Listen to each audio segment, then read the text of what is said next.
ماشاءاللہ لا حول ولا قوة الا باللہ العلی العظیم۔ حسبنا اللہ ونعم الوکیل، نعم المولا ونعم النصیر۔ اعوذ باللہ من الشیطان الرجیم، بسم اللہ الرحمن الرحیم۔ الحمد للہ رب العالمین، والصلاة والسلام علی اشرف الانبیاء والمرسلین، نبینا حبیبنا وشفیع المذنبین ورحمۃ للعالمین ابی القاسم محمد۔ اللہم صلی علی محمد وآل محمد وعجل فرجهم۔ اسد اللہ الغالب، غالب کل غالب ومطلوب کل طالب، امام المشارق والمغارب، علی ابن ابی طالب۔ اللہم صلی علی محمد وآل محمد وعجل فرجهم۔ رب اشرح لی صدری ویسر لی امری واحلل عقدۃ من لسانی یفقہوا قولی۔ اللہم کل ولیک الحجۃ ابن الحسن صلواتک علیہ وعلی آبائہ فی ہذہ الساعۃ وفی کل ساعۃ ولیا وحافظا وقائدا وناصرا ودلیلا وعینا حتی تسکنہ ارضک طوعا وتمتعہ فیہا طویلا۔ اللہم صلی علی محمد وآل محمد وعجل فرجهم وعلی اہل بیتہ الطیبین الطاہرین المعصومین المظلومین ولعنۃ اللہ علی اعدائہم اجمعین۔ اما بعد فقد قال اللہ تبارک وتعالی فی کتابہ المجید وفرقانہ الحمید وقولہ الحق۔ بسم اللہ الرحمن الرحیم۔ اذا زلزلت الارض زلزالها واخرجت الارض اثقالها وقال الانسان ما لها۔ اللہم صل علی محمد وآل محمد وعجل فرجهم۔ لائق حمد قابل عبادت ہے وہ خالق کون و مکان و رازق دو جہاں، جس سے ولایت کا رزق دے کر ہم پر فضل و احسان کیا ہے۔ بے مثل بے نمون نعمت ولایت کی ہے عزیزو، کہ جس کے صدقے میں ہمیں تمام نعمتیں مل رہی ہے۔ عزیزان گرامی، آج جمعے کا دن ہے، آئیے اپنے زمانے کے امام کو یاد کریں اور پروردگار عالم کا شکر ادا کریں کہ اس نے روئے زمین پر چونکہ امام کو بھیجا اور آج امام کا وجود ہے، لہٰذا عزیزو اس امام کے صدقے میں ہمیں تمام نعمتیں مل رہی ہے۔ کائنات کی روح زمانے کے امام ہے، کائنات کی ہر حرکتیں بتا رہی ہے کہ اس زمانے میں ہادی کا وجود ہے۔ عزیزو یہ امام ہے کہ جس کے صدقے میں ہمیں دانہ دانہ اناج مل رہا ہے اور جس کے صدقے میں ہمیں قطرہ قطرہ پانی مل رہا ہے، جو پردے غیب سے ہماری ہدایت کر رہا ہے۔ اور پروردگار عالم کا شکر ادا کرتے ہیں عزیزو کہ جس نے اس بہترین ماہ رمضان کے مہینے میں ہم سب کو قرآن سے علم حاصل کرنے کی توفیق عطا کی، یہ سعادت نصیب کی۔ تو آئیے عزیزو قرآن مجید کے سورہ زلزال کی تفسیر کی ابتدا کرتے ہیں۔ سورہ زلزال 99 نمبر کا سورہ ہے عزیزو، یہ سورہ مدنی ہے۔ اس سورے میں 8 آیتیں ہیں۔ سورہ زلزال پڑھنے کی بہت زیادہ فوائد ملتے ہیں عزیزو حدیثوں میں۔ پیغمبر خدا حضرت محمد مصطفیٰ صلی اللہ علیہ وآلہ وسلم فرماتے ہیں کہ جو کوئی اس سورہ زلزال کو پڑھتا ہے تو گویا اسے سورہ بقرہ پڑھنے جتنا ثواب ملتا ہے۔ اور عزیزو جو شخص اس سورہ زلزال کی تلاوت کرے گا اس کا اجر و ثواب اتنا زیادہ ہے جیسے اس نے قرآن کے 1/4 حصے کی تلاوت کی ہے۔ 1/4 1/4 حصہ اس نے قرآن کی تلاوت کی ہو، اتنا زیادہ اجر و ثواب اس کے نام اعمال میں لکھا جائے گا۔ کتاب ثواب الاعمال میں ہے کہ امام جعفر صادق علیہ السلام نے فرمایا، سورہ زلزال کی تلاوت سے کبھی نہ تھکنا، کیونکہ جو شخص اس سورے کو نافلہ نمازوں میں پڑھے گا وہ ہرگز زلزلہ، یعنی جو زلزلے آتے ہیں ارتھ کویک، زلزلے میں گرفتار نہ ہوگا اور نہ ہی اس کسی وجہ سے، یعنی کوئی بھی ایک ریزن سے اس کی موت نہ ہوگی، وہ مرے گا نہیں، اور مرتے دم تک سائقہ یعنی بجلی کی آفت سے اور دنیا میں سے کسی آفت میں وہ گرفتار نہ ہوگا۔ یعنی اگر ہم اسے مستحب نمازوں میں پڑھ لیں عزیزو، تو یہ بجلی، یہ جو قدرتی آفتیں ہوتی ہے، زلزلہ، ان سب سے ہمیں امان مل جائے گی۔ سورہ زلزال کے دوسرے فوائد انشاءاللہ ہم کل سماعت فرمائیں گے۔ آئیے عزیزان گرامی، اس سورہ کی 3 آیتوں کی ترجمے کی طرف آگے بڑھیں اور اس کی تفسیر کے رازوں سے ہم آشنا ہو جائیں۔ بسم اللہ الرحمن الرحیم۔ اذا زلزلت الارض زلزالہا، جب زمین زلزلے سے ہلائی جائے گی۔ وَأَخْرَجَتِ الْأَرْضُ أَثْقَالَهَا، اور زمین اپنا بوجھ باہر نکال کر رکھ دے گی۔ وَقَالَ الْإِنسَانُ مَا لَهَا، اور انسان بول اٹھے گا اسے کیا ہو گیا ہے۔ تفسیر نور الثقلین میں روایت ملتی ہے کہ جب زمین میں زلزلہ آئے گا، یعنی زمین جب ہلائی جائے گی اور زمین اپنا بوجھ باہر نکال کر رکھ دے گی، یعنی جو بھی زمین کے اندر جو بھی ڈٹا ہوا ہے وہ تمام مردے وہ سب باہر آ جائیں گے، اور تب انسان جو ہے وہ بول اٹھے گا کہ اسے کیا ہو گیا ہے۔ علی بن ابراہیم نے اپنی تفسیر میں نقل کیا ہے کہ قال الانسان ما لہا، اس سے مصداق جناب امیر المومنین علیہ السلام ہے۔ تفسیر نور الثقلین میں لکھا ہے کہ تمیم بن حاتم سے روایت کی گئی ہے، وہ کہتے ہیں کہ ہم جناب امیر المومنین علیہ السلام کے ہمراہ تھے، ہم ساتھ جا رہے تھے۔ جب آپ بصرہ کی طرف جا رہے تھے تو راستے میں زلزلہ آ گیا۔ امام علی علیہ السلام نے اپنے مبارک ہاتھ سے زمین کو ایک ضرب لگائی اور فرمایا تجھے کیا ہو گیا ہے؟ پھر آپ ہماری طرف متوجہ ہو گئے اور ہم سے فرمایا کہ اللہ سبحانہ وتعالیٰ نے سورہ زلزال میں جس زلزلے کے واقعے کا ذکر کیا ہے، اگر وہ زلزلہ بھی آ جائے تو میرے کہنے سے وہ بھی رک جائے گا۔ عزیزان گرامی، انہی آیتوں کے سلسلے میں ایک اور انٹرسٹنگ حضرت علی علیہ السلام کی روایت ملتی ہے، وہ انشاءاللہ کل ہم کنٹینیو کریں گے، کل سماعت فرمائیں گے۔ آج آئیے عزیزان گرامی، اللہ کے ناموں میں سے ایک اور نام کی طرف ہم آگے بڑھیں۔ جوشن کبیر کے 14 پیراگراف یعنی 14ویں پیراگراف کا چوتھا اسم جو اللہ کا نام ہے آج کا، وہ ہے یا جار المستجیرین۔ یا جار المستجیرین، اے مدد طلب کرنے والوں کی مدد کرنے والے۔ بے شک اس کائنات میں عزیزو ہر کسی کو جب مدد کی ضرورت ہوتی ہے اور وہ خدا یقیناً جب اس سے مدد طلب کی جاتی ہے تو وہ ہر ایک کو مدد کرتا ہے۔ جب کوئی خلوص دل سے اللہ سبحانہ وتعالیٰ کی مدد مانگتا ہے تو عزیزو خدا اس کی مدد کو ضرور پہنچتا ہے۔ اسی بات کو واضح کرنے کے لیے آئیے آپ کو ایک واقعہ سناتی چلوں۔ یہ واقعہ عزیزو چھٹے امام جعفر صادق علیہ السلام کے زمانے کا ہے، اور اسی زمانے میں ایک شخص تھا جس کا نام تھا ابی حمزہ۔ ابی حمزہ کی ایک بیٹی تھی، اتفاقاً وہ چھوٹی سی بیٹی، وہ جو بچی ہے وہ گر گئی، اس کا بازو ٹوٹ گیا۔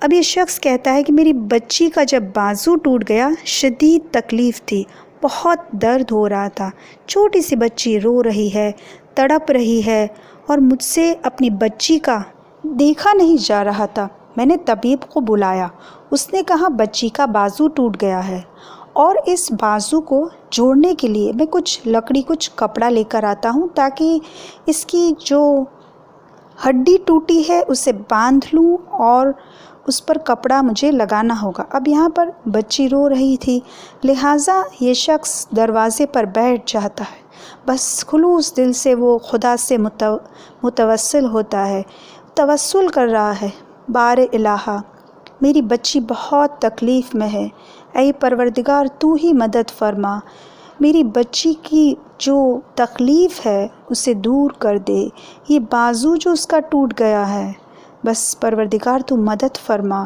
روتا جا رہا ہے، دعا مانگ رہا ہے۔ ایک مرتبہ یہ طبیب جو لکڑی لینے گیا تھا وہ لکڑی اور کپڑا لے کر آیا تاکہ اس بازو کو وہ باندھ سکے۔ ایک بار اس نے بچی کا بازو دیکھا، پھر پلٹ کر دیکھا، پھر کہا یہ تو صحیح ہے۔ پھر اس نے دوسرا بازو دیکھا، دیکھ کر کہا یہ بھی تو ٹوٹا نہیں ہے، جبکہ یہی وہ طبیب ہے عزیزو جو ابھی دیکھ کر گیا تھا۔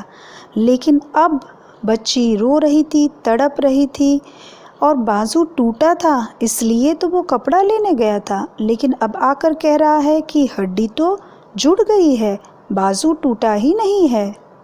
بس یہ منظر دیکھ کر ابھی حمزہ دوڑتے ہوئے امام جعفر صادق علیہ السلام کی بارگاہ میں پہنچے اور کہنے لگے مولا ایسا ہوا، میری بچی کا بازو ٹوٹ گیا تھا، طبیب نے دیکھا تھا اور یہ کہا تھا کہ میں کچھ کپڑا لے کر آتا ہوں، اور جب یہ واپس آیا تو اس نے کہا کہ بازو ٹوٹا ہی نہیں، مولا ایسے کیسے ہو گیا؟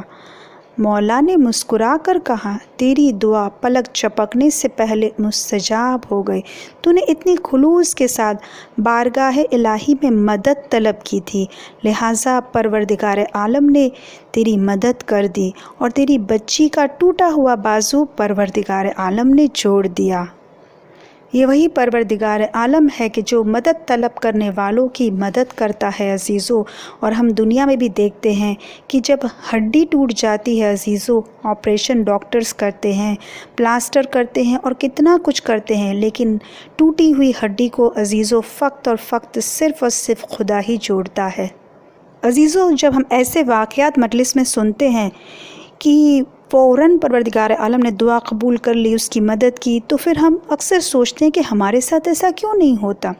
لیکن عزیزو ہم جب دعا مانگ رہے ہوتے تو ہم ایک بات پر غور و فکر کریں، کبھی کبھی ہم دعا خدا سے مانگ رہے ہوتے ہیں لیکن ہماری نظر اور ہمارا یقین، ہمارا توکل مختلف سہاروں پر ہوتا ہے، یعنی ہم جو مختلف سہارے ہیں اس پر ہماری نگاہ ہوتی ہے، وہ سارے جو وسائل، ڈاکٹر، دوا، یہ سب اس پر عزیزو ہم زیادہ بھروسہ کر لیتے ہیں، اور ہم پھر خدا سے مانگ تو رہے ہوتے ہیں لیکن وہ خدا جو ہمارے قلب کا مشاہدہ کر رہا ہے، وہ دیکھ رہا ہے کہ اس کا قلب ابھی بھی میرے لیے خالص نہیں ہے۔ عزیزو کبھی کبھی ہم اپنے قلب میں اللہ کے لیے وہ خلوص جو ہے وہ نہیں لا پاتے، ہم اپنے دل کو خالص نہیں کر پاتے۔ ہم یہ سوچ رہے ہوتے کہ فلاں ڈاکٹر، فلاں دوائی سے مجھے ٹھیک ہو جائے گا، لیکن عزیزو اگر ہم واقعاً ہم تمام بھروسہ، تمام یقین اور پورے توکل کے ساتھ اس طرح سے خدا سے مانگیں گے کہ بس پروردگار تو ہی مدد کر، میں اس سے مانگ رہی ہوں جسے کسی سہارے کی ضرورت نہیں ہے، بس پروردگار تو میری مدد کو پہنچ، تو یقیناً اگر ہمارے دل میں، قلب میں خلوص ہے اور توکل ہے تو ہماری دعائیں بھی بہت جلد مستجاب ہو جائے گی۔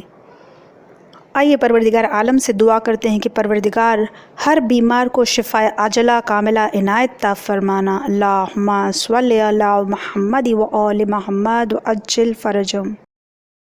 قرآن اور علی علیہ السلام، قرآن صامت اور قرآن ناطق۔ عزیزو ہم سب جانتے ہیں قرآن شب قدر کی رات نازل ہوا ہے، تو قرآن کی ایک رات اگر 1000 راتوں سے افضل ہے تو علی علیہ السلام کی ایک ضربت ثقلین کی عبادت پر بھاری ہے۔ بغیر علی علیہ السلام کے قرآن کو سمجھنے کی ہم کوشش نہ کریں عزیزو، اس لیے کہ شاعر نے کیا خوب کہا ہے کہ بغیر عزم بلندی پر تم چڑھ نہیں سکتے، خیال و فکر کی راہوں میں بڑھ نہیں سکتے، علی ہے نقطۂ پور بائے بسم اللہ، علی کو چھوڑ کے قرآن تم پڑھ نہیں سکتے۔ اللہم صلی علی محمد و آل محمد وعجل فرجہم۔ حضرت علی علیہ السلام فرماتے ہیں کہ ایک ایسی آیت ہے قرآن کی کہ مجھ سے پہلے اور میرے بعد کسی نے بھی قرآن کی اس آیت پر عمل نہیں کیا ہے، اور اکیلے میں نے اس آیت پر عمل کیا ہے، اور عزیزو وہ آیت ہے آیت نجوہ۔ آئیے آیت نجوہ کب نازل ہوئی اور اس کا شان نزول کیا ہے، اسے ہم سماعت فرماتے ہیں۔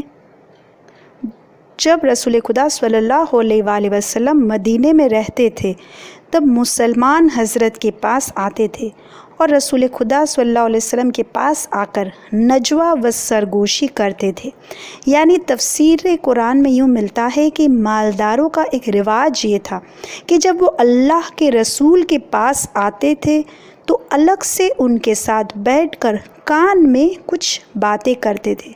خصوصی باتوں کے متعلق پیغمبر خدا سے یہ لوگ مشورہ کرتے تھے، اور عزیز و دولت مند جب آتے تھے اور اس طرح سے سرگوشی کرتے تھے، یعنی چھپ کر کانوں میں الگ جو باتیں کرتے تھے، تو فقیر اور دوسرے جو عام لوگ تھے وہ آپ سے بات تو کرنا چاہتے تھے لیکن انہیں موقع ہی نہیں ملتا تھا، کیونکہ وہ دولت مند کے ساتھ الگ سے بیٹھ کر وہ بات کر رہے ہوتے تھے۔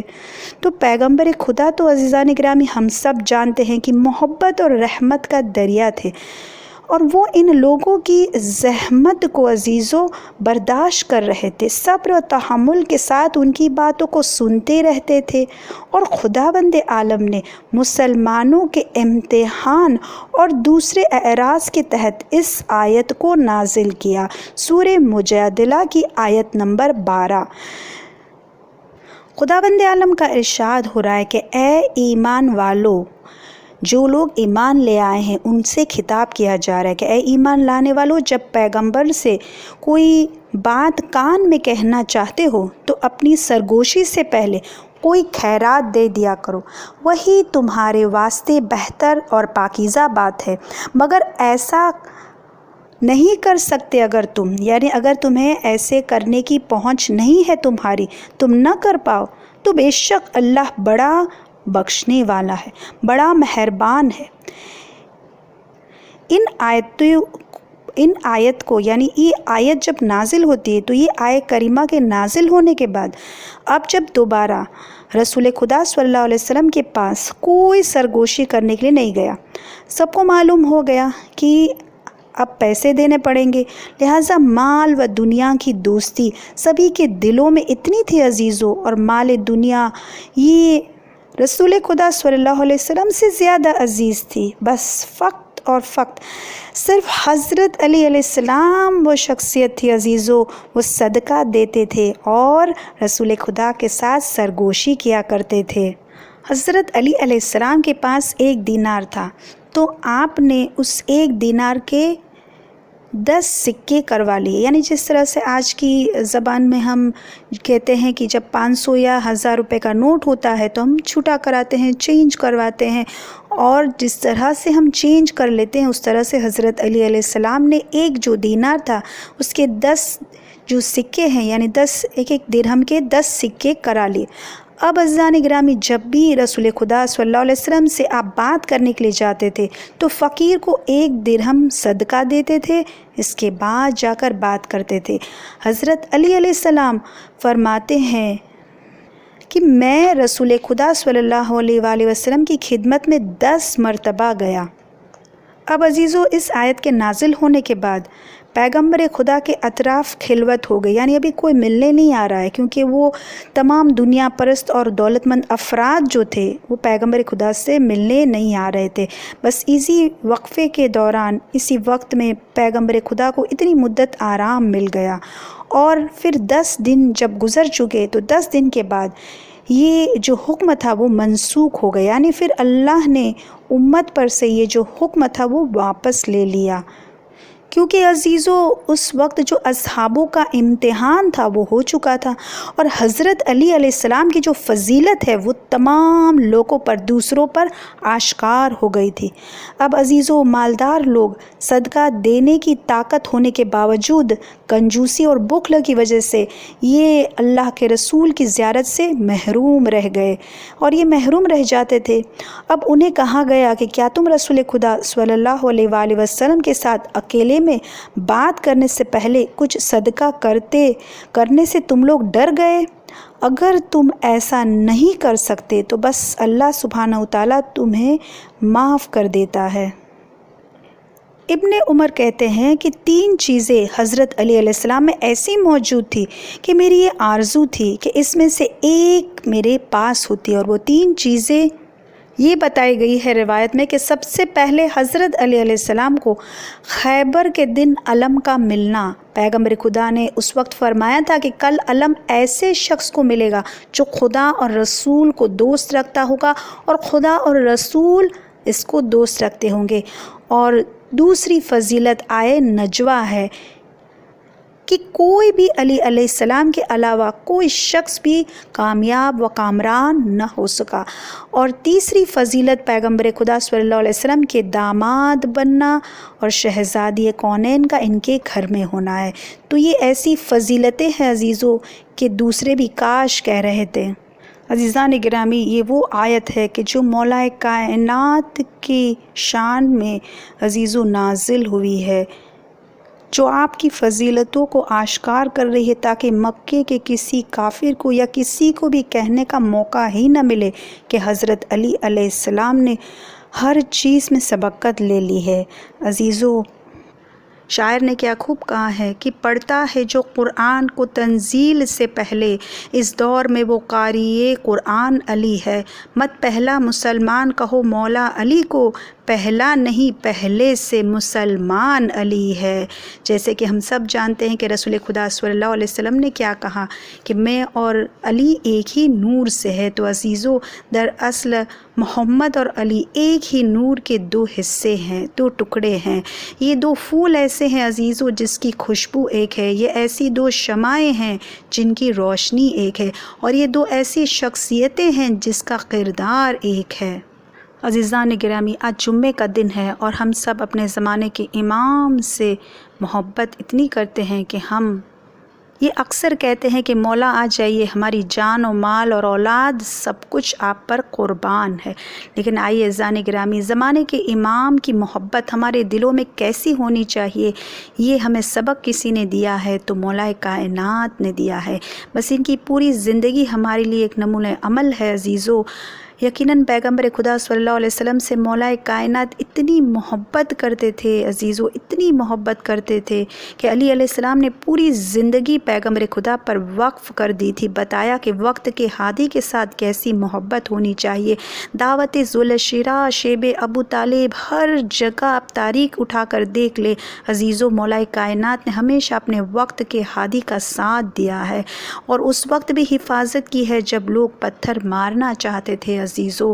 اور اگر آج ہم یہ جاننا چاہتے ہیں کہ ہماری محبت زمانے کے امام سے کیسی ہونی چاہیے تو آئیے کنز العمال کی ایک حدیث ہم سنتے چلیں کہ جس میں پیغمبر خدا حضرت محمد مصطفیٰ صلی اللہ علیہ وآلہ وسلم نے ارشاد فرمایا ہے کہ تم میں سے اگر کوئی انسان تب تک مومن نہیں ہو سکتا جب تک میں اس کی نظر میں اس کی اپنی جان سے زیادہ محبوب نہ ہو جاؤں، میری اہل بیت اس کے اپنے گھر والوں سے زیادہ محبوب اسے نہ ہو، اور میری اطرت اس کی اطرت سے اسے زیادہ محبوب نہ ہو، اور میری ذریت اس کی اپنی ذریت سے اسے زیادہ محبوب نہ ہو۔ تو عزیزو، یہ کرائٹیریا بتایا جا رہا ہے، میں اپنے الفاظ میں کہوں، پیغمبر خدا نے ہمیں بتایا کہ اگر واقعاً تم تب تک مومن نہیں ہو سکتے، اگر تم مومن ہونا چاہتے ہو تو یقیناً اپنی جان سے زیادہ عزیزو پیغمبر خدا صلی اللہ علیہ وسلم کو ہمیں عزیز رکھنا ہے۔ اور یقیناً آج زمانے کے امام جو پردہ غیبت میں ہیں، یقیناً انہیں ہمیں سب سے زیادہ یعنی اپنی جان سے زیادہ عزیز رکھنا ہے۔ کس نے بتایا ہمیں؟ کل ایمان۔ اب جب ہم مومن کی بات کریں تو ہمیں عزیزو یقیناً کل ایمان جو مولا کائنات ہے وہ بتا رہے ہیں کہ ان کا ایمان اتنا عروج پر ہے عزیزو کہ میرے پاس الفاظ نہیں ہے۔ تمام فضیلتوں کی کتابیں بھی اگر عزیزو ہم پڑھ لیں تو ہم حقیقی ان کے مرتبے کو نہ بیان کر سکتے ہیں، نہ فضیلت تک پہنچ سکتے ہیں۔ لیکن بس عزیزو صرف ذکر کرنا چاہتی ہوں کہ آپ دیکھیں کہ شب ہجرت پیغمبر خدا صلی اللہ علیہ وسلم کے بستر پر مولا کائنات کتنے اطمینان کے ساتھ کھلی تلواروں کے بیچ سو کر اللہ کے رسول کی اپنے وقت کے ہادی کی حفاظت کر رہے تھے۔ آج عزیزو یقیناً ہم کچھ نہیں تو اپنے زمانے کے امام کی سلامتی کی دعائیں ضرور کریں عزیزو، ان کی سلامتی کے لیے صدقہ نکالیں، اور اگر ہم یہ دعویٰ کر رہے ہیں کہ مولا آئیے ہماری جانیں قربان، تو بس عزیزو واقعاً کل ایمان سے ہم مدد مانگیں کہ مولا بس ایسا ایمان دینا کہ واقعاً ہم جب امام آئے تو یقیناً ہم اسی طرح سے محبت کا دعویٰ جو کر رہے ہیں اس میں سچے نکلے عزیزو۔ یقیناً آپ دیکھیں کہ دوسرا وہ مرحلہ جنگ احد کا، یہ جنگ احد آپ تاریخ جانتے ہیں، مجھے تاریخ نہیں پڑھنی عزیزو، کہ جب جنگ احد میں سارے صحابی چھوڑ کر چلے گئے، کتنے زیادہ صحابی تھے جنگ احد میں، لیکن عزیزو جنگ احد میں پیغمبر خدا کو چھوڑ کر جب سارے صحابی چلے گئے تو وہی علی علیہ السلام نے ایک شمع کی طرح پیغمبر خدا کے چاروں طرف گھوم کر حفاظت کی ہے۔ اگر حدیث کے فکروں پر ہم غور و فکر کریں عزیزو کہ دوسرے پوائنٹ پر کیا کہا جا رہا ہے، پیغمبر خدا نے کیا کہا، میری اہل بیت اس کے اپنے گھر والوں سے زیادہ محبوب نہ ہو، اور میری عطرت اس کی عطرت سے زیادہ محبوب نہ ہو، اور میری ذریت اس کی اپنی ذریت سے زیادہ محبوب نہ ہو۔ تو عزیزو یقیناً مولا کائنات کی زندگی میں آپ دیکھیں کہ ہم سب یہ واقعہ جانتے ہیں جو جنگ صفین کے وقت کا ہے۔ امام حسن اور امام حسین علیہ السلام کو بس علی علیہ السلام رسول کی اولاد تصور کرتے ہیں عزیزو، اسی لیے جنگ صفین میں جب محمد حنفیہ نے کہا کہ بابا آپ نے حسن اور حسین کو کیوں نہیں بھیجا، اپنے امام حسن اور امام حسین کو کیوں نہیں بھیجا، تو علی علیہ السلام نے کیا کہا کہ یہ دونوں رسول خدا کی اولاد ہے، یہ دونوں اشرف ہے، اور میں نے اپنی اولاد کو رسول کی اولاد پر قربان کر دیا ہے۔ یعنی عزیزو جنگ صفین میں رسول کی اولاد کو نہیں بھیجا، امام حسن حسین کو نہیں بھیجا، لیکن محمد حنفیہ کو بھیجا۔ رسول کی اولاد کا کتنا خیال کیا ہے بس عزیزو مولا کائنات کے اس جذبے کا واسطہ پروردگار ہمیں بھی اپنے اولاد کی ایسی بہترین تربیت کرنے کی توفیق عنایت فرمانا کہ وہ اپنے وقت کے امام سے ایسی محبت کرے، اور ان کے آوان انصار تابع اور فرمابدار میں سے پروردگار تو ہم سب کو شمار کر دینا۔ عزیزو یہ پور آشوب ماحول ہے، اور آج کا زمانہ آپ جانتے ہیں کیسا زمانہ ہے، ہر وقت ہمیں اپنے اور اپنے بچوں اور گھر والوں کے ایمان کی سلامتی کی دعائیں کرنی چاہیے۔ کہیں ایسا نہ ہو عزیزو کہ ہم محبت صرف اور صرف زبان تک محدود رکھیں، یعنی زبانی محبت ہو اور قلبی یعنی دل سے کوئی محبت نہ ہو۔ لسانی محبت زبان کی محبت اور قلبی محبت دل کی محبت دونوں الگ ہوتی ہے عزیزو۔ کبھی کبھی انسان یہ سوچتا ہے کہ وہ بڑی محبت کر رہا ہے، لیکن یہ صرف اور صرف زبانی ہوتی ہے۔ کیوں؟ کیونکہ جب امتحان دینے کا وقت آتا ہے نا عزیزو، اور جب امتحان ہوتا ہے تو جو صرف اور صرف زبانی دعوے کرتے ہیں یقیناً وہ کبھی کامیاب نہیں ہوا کرتے۔ کامیاب تو صرف وہ لوگ ہوتے ہیں عزیزو جو دل سے محبت کرتے ہیں۔ آج ہم یہی چاہتے ہیں کہ ہم اور ہمارے بچے زمانے کے امام کے سپاہی بنے، ہم امام کی خدمت کرنے کے لیے ضرور آگے جائیں، جب امام آئے تو ہم ان کے مددگار میں شامل ہو جائے، لیکن عزیزو یاد رہے کہ اگر ہمارا ایمان سلامت ہے تو ہم یہ ضرور کر پائیں گے، اور اگر مال کی محبت، دنیا کی محبت، اگر یہ ساری چیزوں کی وجہ سے عزیزو اگر ہمارا ایمان کمزور ہو جائے تو پھر ہم یہ دعا تو کرتے ہیں، کوشش تو کرتے ہیں، لیکن عزیزو ہم کامیاب نہ ہو پائیں گے۔ اسی بات کی وضاحت کے لیے تاریخ سے ایسا مشہور اور معروف واقعہ پیش کرنا چاہتی ہوں عزیزو، جو کافی طویل ہے لیکن اپنے الفاظوں میں اسے مختصر کرنا چاہوں گی۔ یہ اس شخص کا واقعہ ہے کہ جو اپنے زمانے کے امام سے بڑی محبت کا دعویٰ کرتا تھا، زبان سے کہتا تھا بس سب کچھ آپ پر قربان، لیکن دنیا کی محبت، ایک عورت کی محبت کی وجہ سے عزیزو یہی شخص امام کی شہادت کا باعث بن جاتا ہے۔ آپ سمجھ گئے میں کس کی بات کر رہی ہوں۔ ابن ملجم پر لعنت، بے شمار لعنت، اسی لعنت اللہ کی بات کر رہی ہوں عزیزو۔ دراصل ابن ملجم کی حکایت باعث عبرت ہے کہ وہ زبانی دعویٰ کرتا تھا، زبانی محبت تھی۔ اس وقت عزیزو جب حضرت علی علیہ السلام خلافت ظاہری پر تھے، جب وہ زمانہ تھا تو ایک مرتبہ مولا کائنات نے یمن میں اپنے جو عامل، جو آپ کا نمائندہ تھا، اسے آپ نے خط لکھا اور اس سے درخواست کی کہ وہ لوگوں کے ساتھ عدل و انصاف سے پیش آئے، اور پھر آخر میں مولا کائنات نے 10 لائق ترین اور ایسے معتمد افراد کو ایک خاص کام کے لیے حضرت کے پاس بھیجنے کے لیے لکھا۔ یہ عزیز و عامل نے پہلے تو 100 لوگوں کو منتخب کیا، چوز کر لیا، اور ان 100 لوگوں میں سے پھر اس نے جو 10 بہتر اور سب سے افضل اور اچھے تھے ان کا اس نے انتخاب کر دیا، اور انہی 10 لوگوں میں سے عزیزو ابن ملجم ایک تھا۔ اب یہ 10 لوگ جب پہنچے مولا کائنات کے پاس تو یہ ابن ملجم چونکہ شجاع تھا اور فصیح اور بلیغ بھی تھا بولنے میں، تو تمام جو 10 افراد تھے انہوں نے اسے اپنا ریپریزنٹیٹیو بنا دیا کہ تم آگے چل کر مولا سے گفتگو کرنا۔ اب عزیزو یہ جب مولا کائنات کے سامنے پہنچتا ہے تو بڑی اچھے انداز میں اس نے کچھ شعر کہے اور بڑی ہی مدح و ثنا مولا کی کرنے لگا، اور جو اس نے شعر کہے، جو اشعار تھے اس کے، ان تمام کا جو مفہوم تھا وہ یہ تھا کہ وہ مولا سے ہی کہہ رہا تھا کہ مولا ہم فخر کرتے ہیں کہ آپ نے جو 10 لوگوں کا انتخاب کیا ہے ان میں سے ہم آپ کی غلامی کرنے کے لیے حاضر ہوئے ہیں، اور ہماری تلواریں آپ کے دشمنوں کے لیے آمادہ ہے۔ اور جب مولا کائنات نے یہ سب کچھ سنا، پہلے اپنے پاس بلایا اور پھر کہا کہ تمہارا نام کیا ہے؟ اس نے کہا عبد الرحمن۔ مولا نے کہا تمہارے بابا کا نام کیا ہے؟ اس نے کہا ملجم۔ حضرت نے کہا کس قبیلے سے ہو؟ اس نے کہا مراد۔ تو پھر مولا نے اس سے 3 مرتبہ کہا کیا تم مرادی ہو؟ کیا تم مرادی ہو؟ کیا تم مرادی ہو؟ اور اس نے کہا ہاں یا امیر المومنین۔ بس اس وقت مولا کائنات کی زبان پر یہ کلمات جاری ہوئے، انا للہ و انا الیہ راجعون۔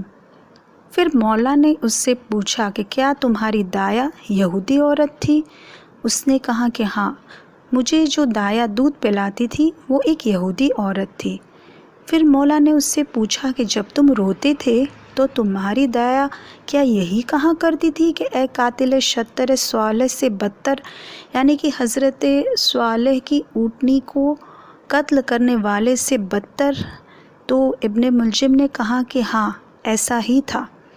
اس وقت عزیزو مولا خاموش ہو گئے اور حکم دیا کہ اس کی مہمان نوازی کرے۔ بس کچھ دنوں بعد ابن ملجم جو ہے بیمار ہو جاتا ہے، اور کوفے میں اس کا چونکہ کوئی نہیں تھا لہٰذا مولا اس کی عیادت اور خدمت کیا کرتے تھے یہاں تک کہ وہ ٹھیک ہو گیا۔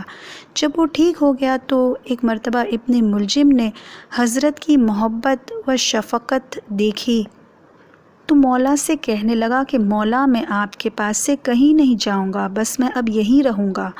مولا کائنات نے پھر سے وہی جملوں کو دہرایا، انا للہ و انا الیہ راجعون۔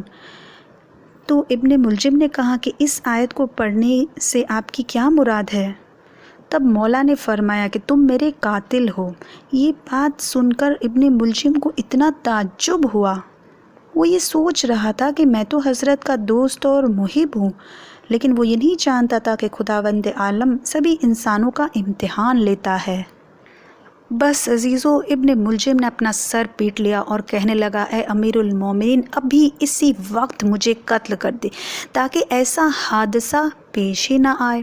حضرت نے فرمایا کہ تم نے ابھی کوئی کام انجام نہیں دیا ہے، میں جرم سے پہلے تم سے قصاص کیسے لے سکتا ہوں؟ ویسے بھی عزیزو مولا کتنے عادل تھے، کتنی عدالت سے پیش آتے تھے، جب جرم ہوا ہی نہیں تو مولا بھلا کیسے سزا دے دیتے تھے۔ اب ابن ملجم عزیزو صفین و نہروان کی جنگوں میں حضرت علی علیہ السلام کے قافلے کے ساتھ ساتھ تھا، اور جب لشکر اسلام نے خروج کیا عزیزو، اور جب لشکر اسلام کو فتح مل چکی اور جب یہ فتح یاب ہو گئے اور جب پلٹ رہے تھے تو ایک مرتبہ ابن ملجم نے مولا سے اجازت مانگی کہ مولا کیا آپ اجازت دیتے ہیں کہ میں سب سے پہلے کوفے جا کر آپ کی فتح و کامیابی کی خوشخبری جا کر کوفے والوں کو سناؤں؟ مولا نے کہا کہ تمہارا مقصد اس کام سے کیا ہے؟ تو ابن ملجم نے کہا کہ میں چاہتا ہوں کہ خدا مجھ سے راضی ہو جائے، میں چاہتا ہوں کہ اسلام کی کامیابی کی جو خوشخبری ہے وہ لوگوں کو دوں تاکہ وہ خوشحال ہو جائے۔ حضرت نے کہا ٹھیک ہے، اجازت ہے۔ تو ایک مرتبہ اس نے ایک جھنڈا ہاتھ میں لیا اور کوفے کی طرف روانہ ہوا۔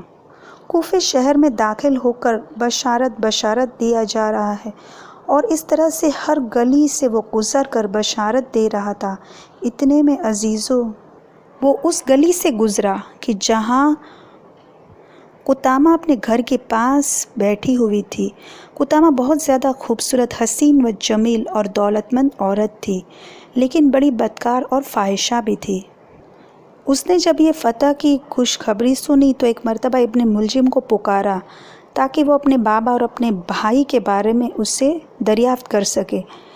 جیسے ہی ابن ملجم جاتا ہے تو وہ اس کا احترام کرتی ہے، اسے گھر کے اندر لے جاتی ہے، وہ اس کی مہمان نوازی کرتی ہے، اور پھر اس نے اپنے بھائی اور بابا کے بارے میں پوچھا تو ابن ملجم نے کہہ دیا کہ وہ تو ہلاک ہو گئے سب۔ یہ سنتے ہی وہ رونے لگی، اور ابن ملجم بھی ایک مرتبہ اس خبر کو دینے پر پشیمان تو ہوا، وہ وہیں بیٹھا رہا۔ تھوڑی دیر بعد قطامہ دوسرے کمرے میں گئی اور اس نے اپنے آپ کو ایک عجیب الگ سی زینت دی، یعنی اس نے اپنے آپ کو آرائش اور زینت سے ایسا سنوارا، بہت زیادہ تیار ہوئی، اور اس کے بعد وہ واپس ابن ملجم کے پاس آ کر بیٹھ جاتی ہے۔ عزیزو، جب ابن ملجم نے اسے دیکھا تو ایک مرتبہ وہ لرز گیا۔ ابن ملجم پہلی ہی نگاہ میں اس کا عاشق ہو گیا تھا، اب اسے دیکھ کر اپنے دین و ایمان کو اس کے ہاتھوں پر بیچ دیا، اور ایک مرتبہ اس سے کہنے لگا کہ تم مجھ سے شادی کر لو۔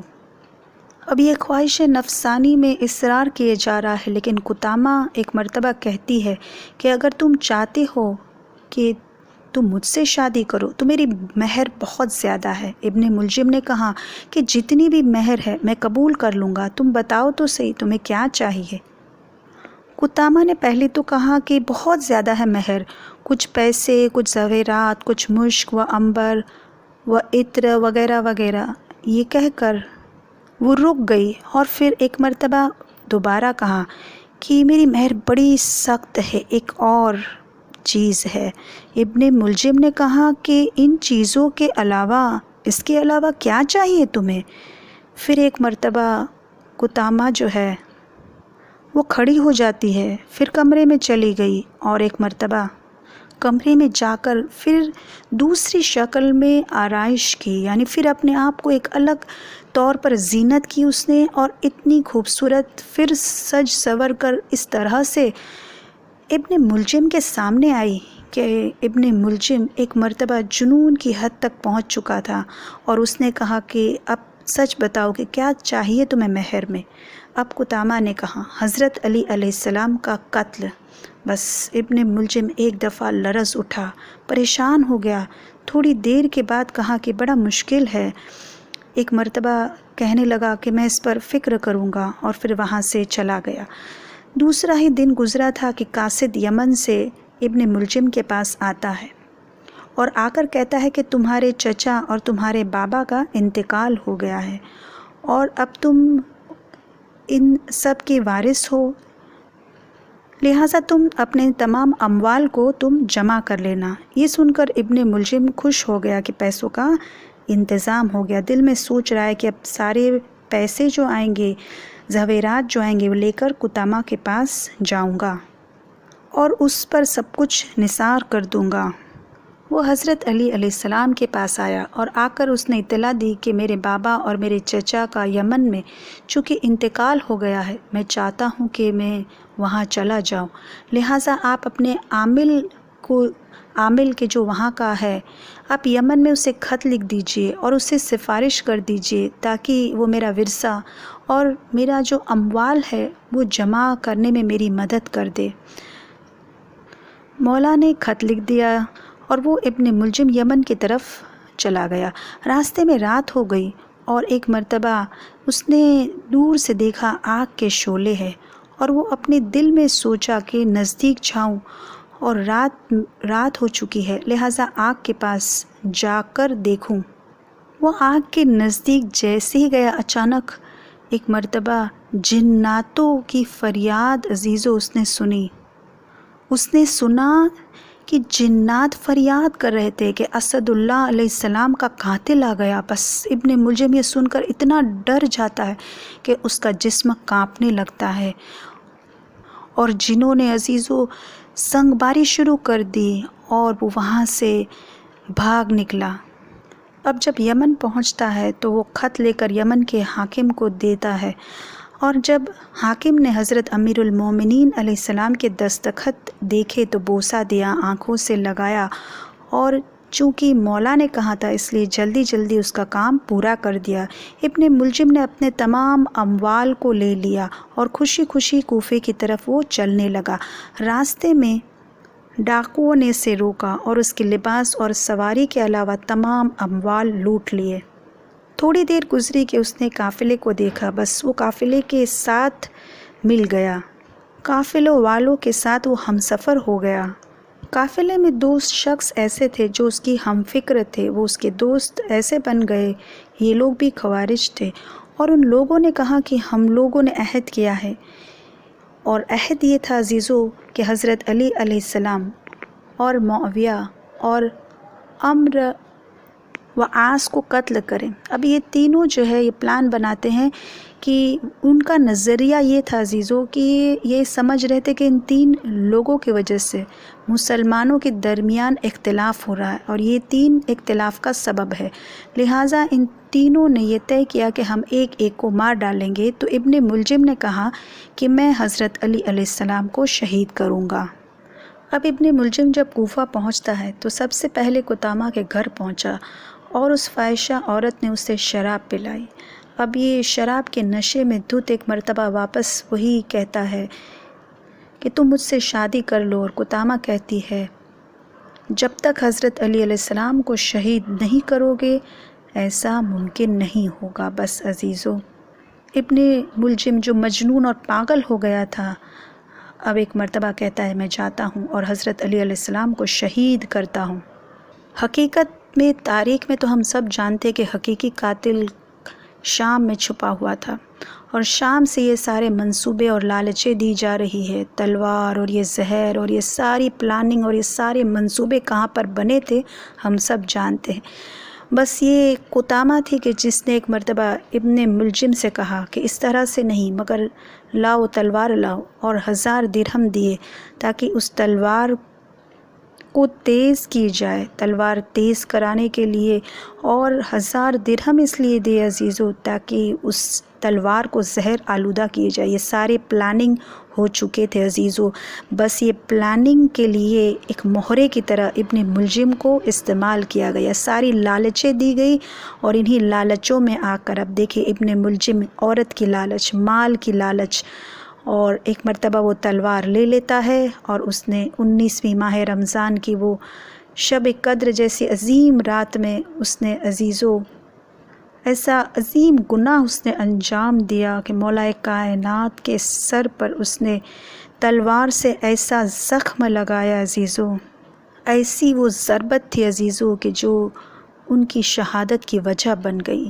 یہ پورا تاریخ کا واقعہ ہمیں کیا عبرت دے رہا ہے کہ ابن ملجم جو ہمیشہ یہ چاہنے کا دعویٰ کرتا تھا کہ میں مولا کائنات کو اتنا چاہتا ہوں کہ ہمیشہ اس کی خدمت میں رہنا چاہتا ہوں، اور مولا کو یقیناً اتنا وہ جو چاہتا تھا، حقیقت میں یہ صرف اور صرف زبانی دعویٰ تھا، دل سے نہیں تھا عزیزو۔ وہ یہ زبانی جو دعویٰ کیا کرتا تھا، بس یہ دنیا کی محبت، ایک عورت کی محبت اور ان حرص لالچ کی وجہ سے وہی مولا کائنات کا قاتل بن گیا اور لعنت کے قابل ہو گیا۔ آج ہم سب اس پر لعنت کر رہے ہیں۔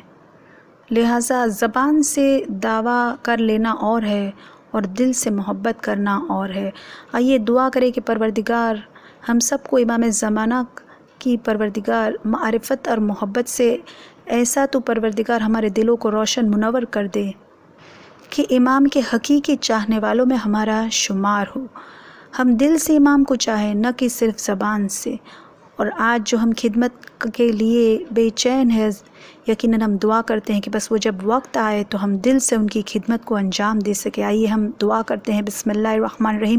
یا اللہ یا رحمان یا رحیم یا مقلب القلوب ثبت قلبی علی دینک، اللہم صلی علی محمد و آل محمد۔ پروردگار تجھے واسطہ محمد و آل محمد کا امام زمانہ کے ظہور میں تعجیل فرما، ان کے ظہور میں سہل و آسانی فرما، ان کے پہلی آواز پر لبیک کہنے کی توفیق عنایت عطا فرما، ان کے آوان انصار تابع فرما، ابتار شیوں میں سے قرار دے، کرونا وائرس کی وبا کو نیست و نابود کر دے، ہر اہل بیت کے چاہنے والوں کو حفظ و امان نصیب فرما، اور خصوصی طور پر پروردگار ہم دعا کرتے ہر بیماروں کو شفا عاجلہ کاملہ عنایت عطا فرما، ہر سامعین کی دلی تمناؤں کو پورا کر دے، ہمارے اور ہمارے مرحومین کے گناہوں کو معاف فرما، ہم سب کو حج و زیارت سے مشرف کر دے۔ ربنا تقبل منا انک انت السمیع العلیم، سبحان ربک رب العزۃ عما یصفون وسلام علی المرسلین والحمد للہ رب العالمین۔